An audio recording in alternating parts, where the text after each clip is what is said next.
de la Commission nationale sur la dépendance ou représentation des maires de France, au 6e étage du ministère, avenue de Ségur, et je me rappelais, j'ai pris la parole en disant à mon émotion que la première fois que je me rendais en salle de Salon Bleu, c'était la salle à manger du ministère des VTT pour la première réunion du cabinet de Louis Mexando auquel je participais la semaine d'après la constitution du gouvernement de Pierre Mauroy. J'ai d'ailleurs retrouvé Louis Mexando dans la matinée au siège du Parti socialiste, et une grande partie de ceux qui ont combattu aux côtés de François Mitterrand, comme moi, dès 1968, et qui ont construit le parti d'Épinay, qui ont mené ces combats à la victoire. Il y avait Pierre Mauroy, Pierre Jox, Henri-Emmanuel Ide, Jacques Lang, Claude Estier, Louis Mermaz et bien d'autres.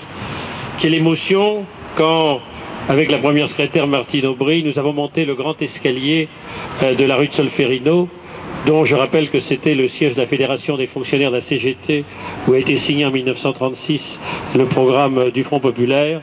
Et puis aussi, c'est là qu'en 1944 a été descendu par des résistants, Philippe Henriot, qui était l'homme de Radio Paris, parce que c'était devenu le ministère de la propagande nazie. Ça deviendra ensuite le siège de la Fédération d'éducation nationale, puis à nouveau celui du Parti socialiste. J'ai déjà eu l'occasion de rappeler, par un témoignage un peu personnel, que militant de l'UNEF à Nanterre en 68, je m'étais retrouvé dans les clubs de la Convention des institutions républicaines et avait participé au noyau dur de la garde rapprochée de François Mitterrand pour préparer le congrès d'Épinay qui a amené la création en 1971 du Parti socialiste. Je faisais partie du staff présidentiel de la campagne de 74. Et je me souviens, je partageais un bureau avec l'historien de la Révolution française, Claude Manceron. Et je me rappelle encore, et c'était bien la diversité des gens que pouvait fédérer François Mitterrand, sortait de son bureau une délégation d'anciens mineurs du Pas-de-Calais qu'il présentait à la délégation qui attendait dans la salle d'attente, qui était composée de Simone de Beauvoir, Marguerite Duras, Françoise Sagan et Marguerite Yourcenar. Et je me souviens d'avoir vu Simone de Beauvoir s'excuser de n'avoir eu le soutien de Jean-Paul Sartre, disant c'est un connard. Même en 1936, il n'a jamais voulu de sa vie s'inscrire sur une liste électorale. Mais je ne peux rien pour lui, mais nous, on est avec vous, monsieur Mitterrand. Je lis dans Le Monde de ce soir que les socialistes s'interrogent pour savoir s'ils doivent s'adresser aux classes moyennes ou reconquérir les classes populaires. Ma réponse serait aujourd'hui les deux, en reprenant une idée du regretté Jean Popren qui parlait du front de gauche. Je me souviens avoir accompagné François Mitterrand à une cérémonie qui a lieu le premier dimanche de septembre dans la maison de Zola à Médan, où le train s'arrête, où les syndicats de cheminots descendent pour rendre hommage à l'auteur de La Bête humaine. Et dans son discours, François Mitterrand déclarait « La classe ouvrière n'est pas majoritaire en France » et citait le discours de Jean Jaurès à Rennes lors du procès Dreyfus pour faire gagner la gauche. Il faut réaliser l'alliance du peuple de gauche et de la bourgeoisie dreyfusarde. Dans son livre « François Mitterrand, le militant », Louis Mexandon raconte le travail mené par François Mitterrand dans toute la France pour fédérer les énergies, s'appuyant sur les grandes forces qui restaient de la SFI ou avec Pierre Mauroy, l'île Gaston Defferre à Marseille, mais aussi sur la génération politique qu'il avait créée autour de lui, qui avait conquis de nouvelles villes et des circonscriptions, notamment lors des municipales de 77. Ce fut le cas à Clichy, où j'étais secrétaire de la section socialiste. Je lui avais demandé un mot de soutien à Gaston Roche. Le mot était très court, manuscrit. C'était « voter pour Gaston Roche, parce que j'ai besoin d'un maire socialiste à Clichy, François Mitterrand ». C'était très court, mais ça a été efficace, puisque dans une primaire à l'époque, avec Guy Schmost, nous l'avons apporté de 53 voix. François Mitterrand, il allait partout. Et je me souviens de l'avoir accompagné pour une cantonale partielle des plus reculés, d'un canton de Mésidon-Calvados. Et puis, à la fin de la réunion, il y avait une cinquantaine de personnes. Il y a un monsieur qui me prend parti, il dit « Vous savez, j'ai essayé d'avoir rendez-vous avec M. Mitterrand à Paris, j'ai pas réussi. Je voudrais que vous me le présentiez. René Lévesque, président du Parti québécois. » Et c'est moi qui ai présenté René Lévesque, qui n'était pas encore Premier ministre du Québec, à François Mitterrand, tellement il n'avait pas réussi à le joindre. Et je me souviens que François Mitterrand arrivait toujours en retard. Et donc il était attendu pour une réunion au théâtre Rudebeuf, dimanche après-midi, mais il était tellement en retard que les socialistes du coin l'avaient attendu au café du théâtre. Il arrivait 3 heures après, mais ils avaient bien arrosé la tente et ils étaient chauds quand il est arrivé. Et il y en a un qui est toujours militant, il est à la section de Muralcaire où il a pris sa retraite, Jean-Guy, qui a tapé sur le ventre de Mitterrand, François Antenne, et Mitterrand était un peu déstabilisé par l'enthousiasme des militants de Clichy, parce qu'à chaque fois que je le rencontrais, il me parlait du caractère direct de Clichy, et il me disait que Clichy devait être une ville beaucoup plus compliquée que Château-Chinon, et que j'avais du mérite quand même à tenir. C'est une ville qui n'était pas simple à gérer, il en avait conscience. En 81, j'étais au cabinet donc de Louis Mexando et j'avais la surveillance des retransmissions par satellite qu'il faisait par exemple depuis Latché. Et je me souviens en 1982, je l'ai toujours, il m'a envoyé un petit mot manuscrit pour me dire de préparer la candidature de Pierre Bérégovoy à la mairie de Clichy. Puis en plein été à Latché, il m'indiquait que Pierre Bérégovoy serait candidat à Nevers. Puis ce fut la candidature de Jacques Delors. Mais François Mitterrand ne laissait rien au détail. 2 jours avant la nomination de Laurent Fabius en juillet 84 comme Premier ministre, Michel Charasse me dit que je faisais partie d'un voyage en Auvergne, et notamment le président se rendait à Muralcaire, et à la mairie de Muralcaire, puisque c'est le sénateur maire socialiste Bonny était maire de Muralcaire, il me prend à part dans le bureau du maire pour me dire, écoutez Catoire, André Chandernagor qui est là, a dû abandonner ses mandats pour être nommé président de la Cour des comptes.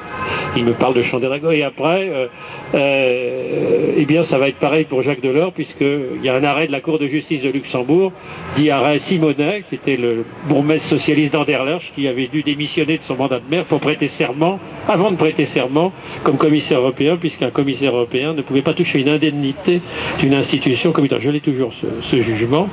Il ne sait rien au hasard, vous voyez, puisque le jour où Jacques Delors a été élu, fait prêter serment devant le Parlement européen, il avait demandé à ce qu'il fasse une photo, Jean-Pierre Offray y était, devant le Parlement européen, avec Jacques Delors et Bernard Labbé, je me souviens, et il y avait aussi Lionel Jospin qui était là, puisqu'il est député européen, saluant ses successeurs à la mairie de Clichy, et c'est Mitterrand qui avait monté le détail de cette photo. Il ne laissait rien au hasard.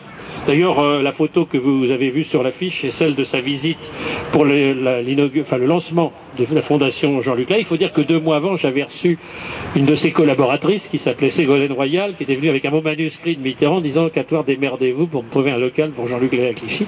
Nous l'avions mis dans un local provisoire, et maintenant, qui était rue Villeneuve, qui était démoli depuis. Et lors de l'inauguration, on m'avait demandé d'attendre le président à l'angle de la rue Villeneuve et de la rue Marc, qu'il allait arriver en voiture, et quelques minutes d'arrivée, l'officier de sécurité m'a dit non, vous avancerez de 50 mètres parce que sa voiture ne s'arrêtera pas là, vous servez de cible, mais on va décaler l'arrivée de la voiture, mais vous ne bougez pas jusqu'à vous voyez la voiture et vous allez vous déplacer un peu. Donc moi je servais de cible, et il y avait avec lui, c'était pas dans la cohabitation en 1987, 2 ministres, Michel Noir, qu'on revoit de temps en temps avec Jean-Claude Moin, puisque c'est un amateur d'échecs, et je me souviens Gérard Longuet, vous voyez, c'était la période de la cohabitation. Et lors de son 2e septennat, François Mitterrand est revenu à Clichy comme témoin de mariage d'un de ses agents de sécurité, qui est maintenant commissaire de police, qui d'ailleurs habite toujours Clichy, et qui épousait une Finlandaise. L'autre témoin était l'ambassadeur de Finlande. Et il était très attentif à mon discours où j'expliquais que c'était, j'ai senti tant de l'oreille, c'était la 2e fois qu'il y avait un chef d'État témoin d'un mariage à Clichy, et que la première fois c'était pour le mariage de Dagobert, puisque son témoin était Germanter, roi des Bretons, et qui a scellé dans le vitrail de l'église. Et après il a voulu que je l'emmène voir l'église Saint-Vincent-de-Paul, la chaire de Saint-Vincent-de-Paul, etc. Il était très sensible aux références historiques. Et il ne laissait rien au hasard. Et jusqu'au bout, rien au hasard.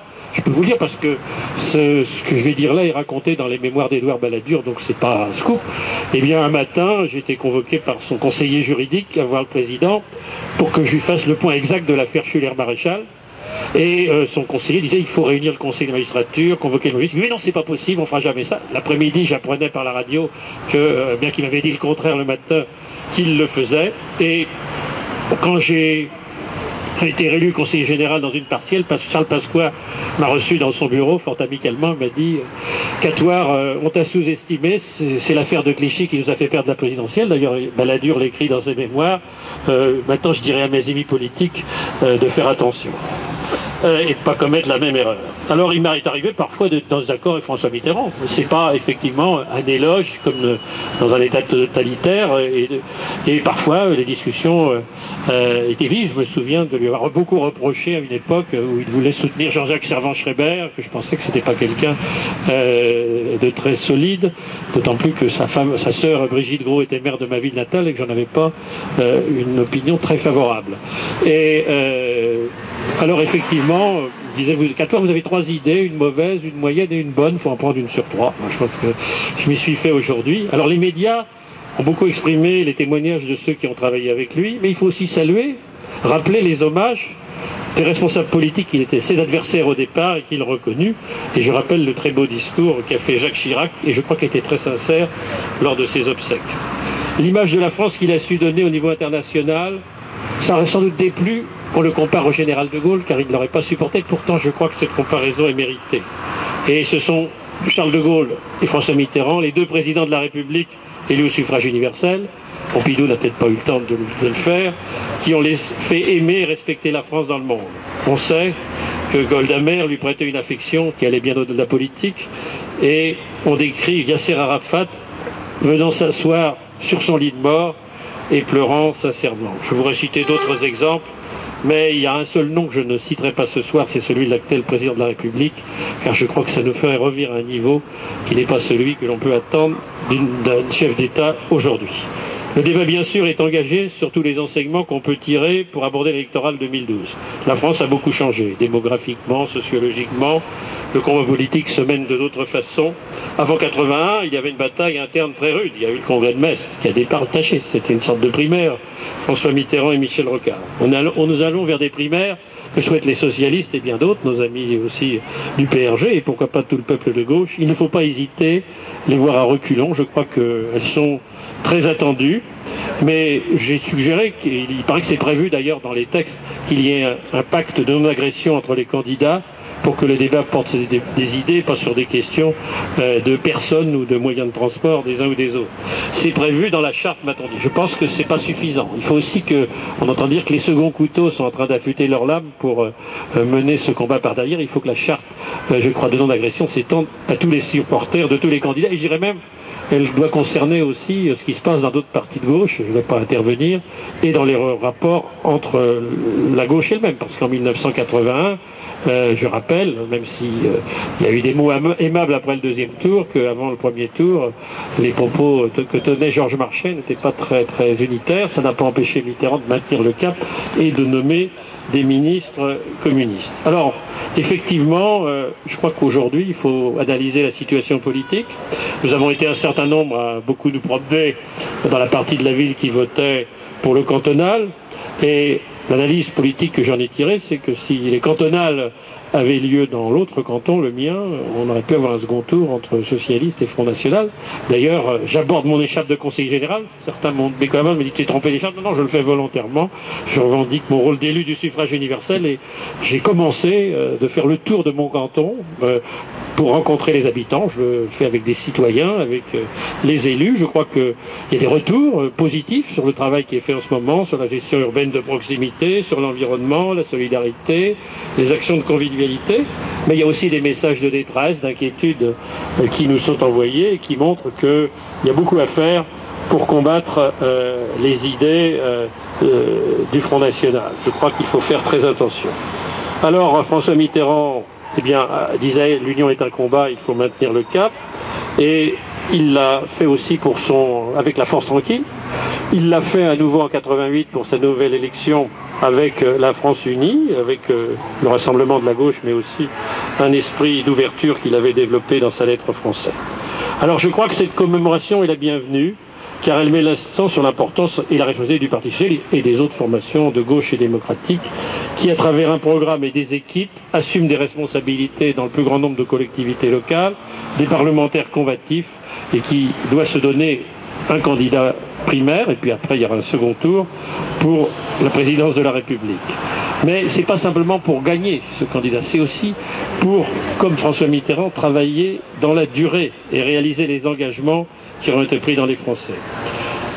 La dernière fois que j'ai vu François Mitterrand, c'était pas à Clichy, il était déjà très malade, et il m'a dit Catoire, avez-vous laissé la statue de Rudebeuf dans le hall de votre théâtre? Je lui ai répondu oui. Il m'a dit c'est très bien, et il s'est mis à citer un poème de Rudebeuf. C'est pour ça qu'après cette cérémonie, eh bien, nous inviterons à une réception conviviale, car ce n'est pas, c'est la commémoration, mais nous ne sommes pas dans la nostalgie, mais dans l'espoir qu'il chantait La Rose avec Barbara. Je vous remercie.